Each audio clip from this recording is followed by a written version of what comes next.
डिसेंबर 56 साली वेळ कशी ती हेरली.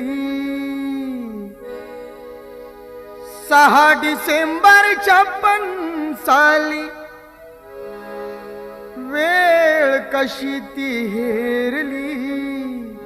दुष्ट काळाने भीमरायांची प्राणज्योत ती चोरली. दुष्ट काळाने भीमरायांची प्राणज्योत ती चोरली.